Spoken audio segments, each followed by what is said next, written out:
15 actors who could star in the next Mortal Kombat movie.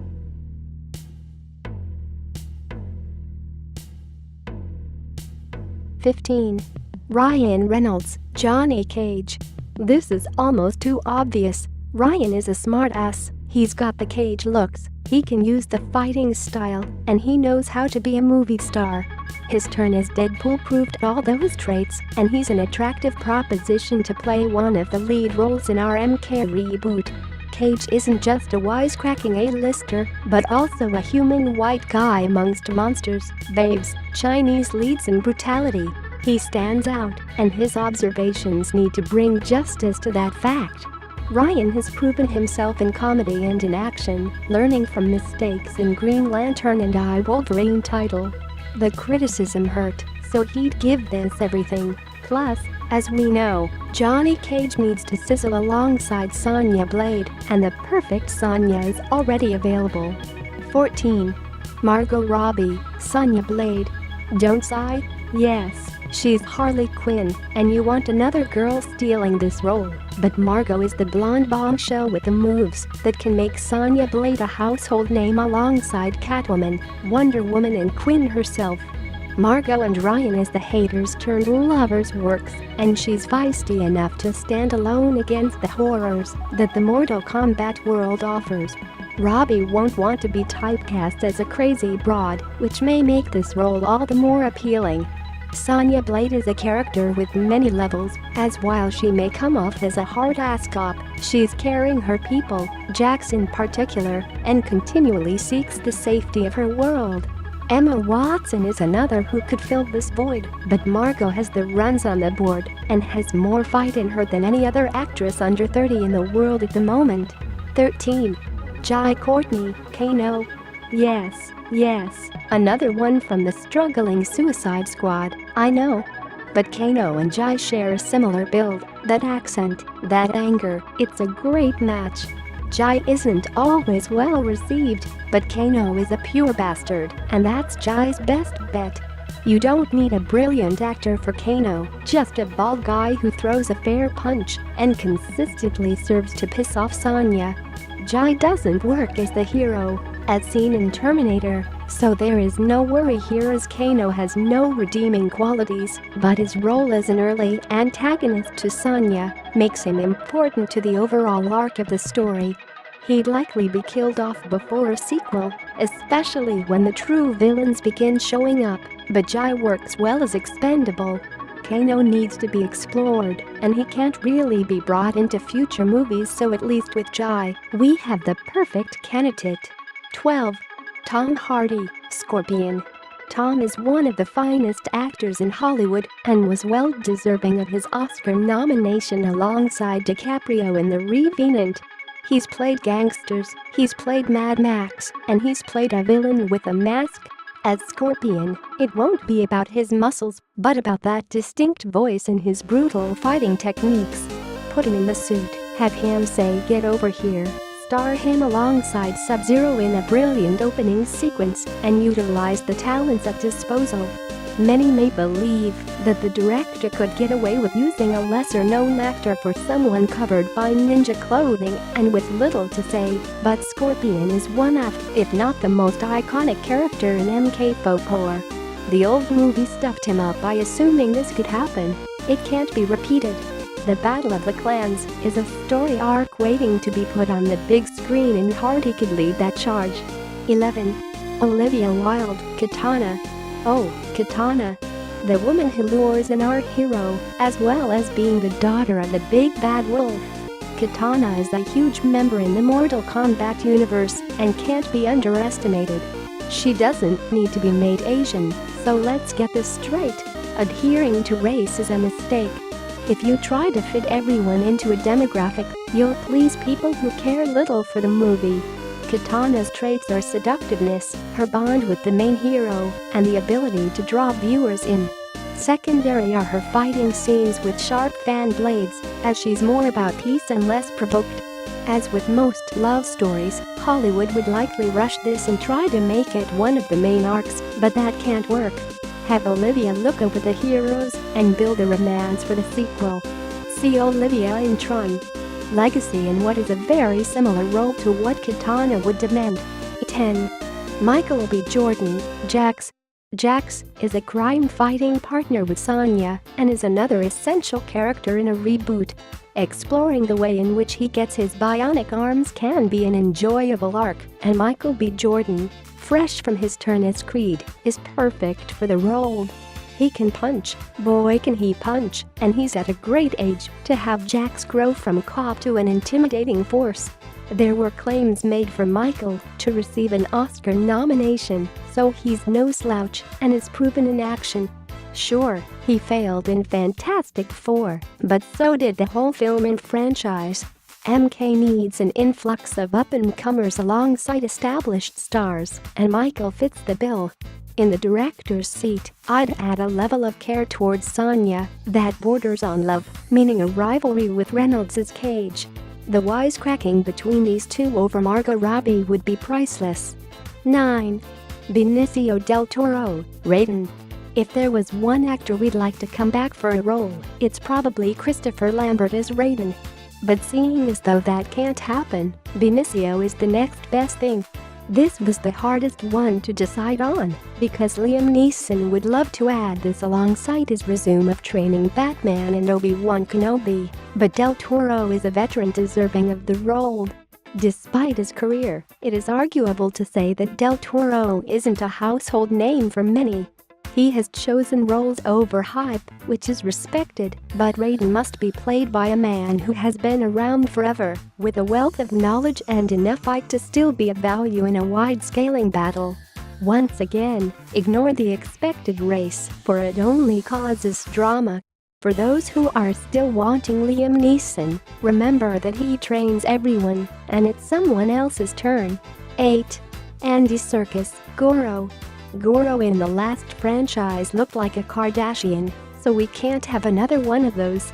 Serkis is the master of these characters, proving so as Gollum, Caesar, and Kong, and wouldn't put a fist strong as the four-armed general of armies.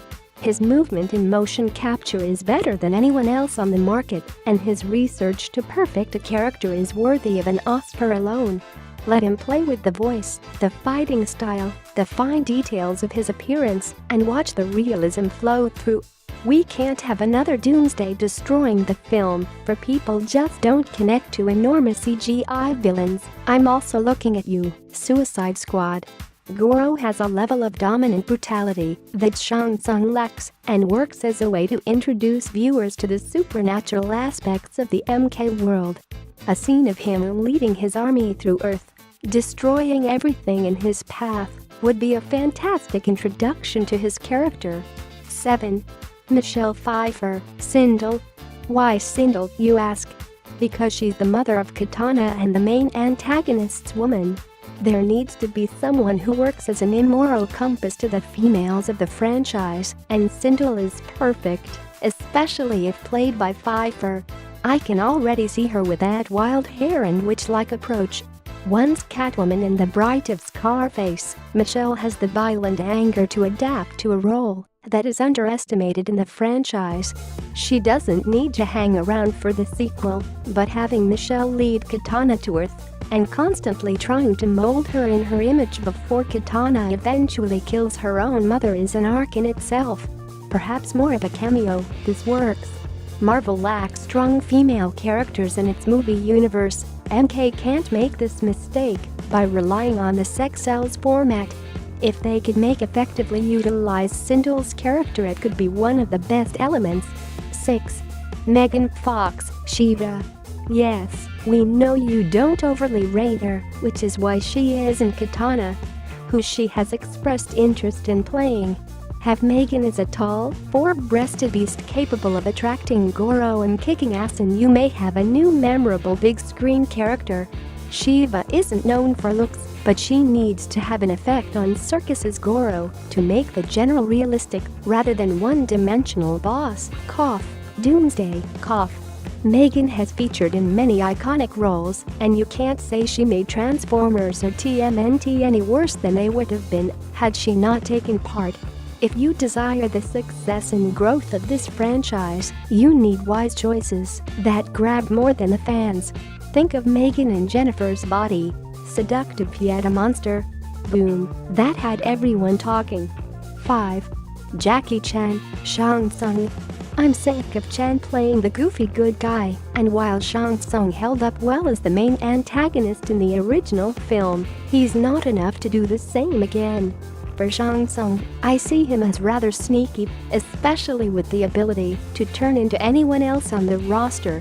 Have Shang, played by Jackie, as a man who works as a pawn for Shao Kahn yet has his own ambitions, and you have a complex character that nobody knows how to read. Jackie Chan can pull off the cheerful, but can he do the evil? Time will tell, but Shang remains an essential member of the original MK fighters. In a fight, he'll adapt to the Mortal Kombat style with ease. This franchise needs veterans more so than people who merely look identical to the character. Jackie in such a role is worth the risk. 4. Nicolas Coster-Waldau, Sub-Zero. He made his fame through Game of Thrones, and now he needs to attack the big screen. After a failed attempt, Nick could steal the show as Sub-Zero constantly up against Hardy's Scorpion. Make him more than a ninja, have him regularly removing the mask and perhaps joining the Earthrealm fighters. And after his lengthy battle with Scorpion, realize they are worth protecting and fighting alongside. The old franchise really stuffed up the rivalry between Scorpion and Sub, as this is what gets most fans excited. Make them two great actors continually facing off with differing motives in victory. I really see Nick as one of the best choices on this list, because he's proven as a smartass, yet someone who is so likable after performing horrible deeds. 3. Ben Affleck, Shao Kahn. He's a respected actor now, never thought I'd see the day. Shao Kahn needs to be someone with incredible size, power, and intimidation, even when standing alongside the supernatural beings of the MK universe. Shave Ben down, place the skull helmet over his face, and have him boom orders to his minions. Having only the jaw on show may seem too close to his Batman role, but I can think of few others with the sheer size and ability to annoy audiences. We're getting to see him as an action hero of late, but it's best to flip that around before he gets typecast. Other possibilities? Probably his Justice League friend Momoa, who is also capable as a villain, as seen in GOT, and boasts eyes.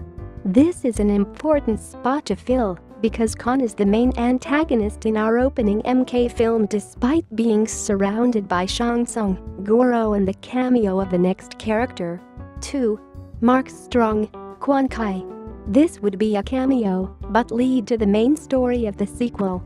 Quan Kai would appear at the end of the movie, potentially in a fight with Raiden or killing one of the main characters, who is rather disposable.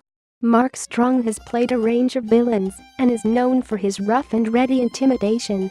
Is it too much to have Khan, Tsung, and Goro already playing key roles? Likely, but you could even move Quan Kai to a vital mid-credits scene. Many fans have called for this, and it is the only call I've truly listened to because it makes so much sense. Villains are so important in the setup of a franchise. There has to constantly be another threat that truly challenges the heroes. Strong in this role adds something to MK that few others can bring, and he'll be one choice that should earn universal acclaim. 1. Steven Yeun, Liu Kang. The biggest role of all goes to the man who became famous through his role as Glenn on The Walking Dead. Now that this role is complete, Yeun will look to graduate onto the big screen. He's been contemplated as Robin Nightwing in the DC universe, but landing the starring role in the MK universe would be better, not only for his career, but for us as viewers and fans. Bulk him up, have the movie follow his growth from student to master, and let the rest develop from there. Alongside the likes of Affleck, he'll look small, perfect. Paired with Chan in some scenes, and Del Toro and others, will lead to great chemistry. and having him alongside other heroes Reynolds and Robbie, and you have a great triple threat. Yeun has proven himself, especially in the past few seasons of The Walking Dead, so rest assured you can expect him to lead this franchise to the top.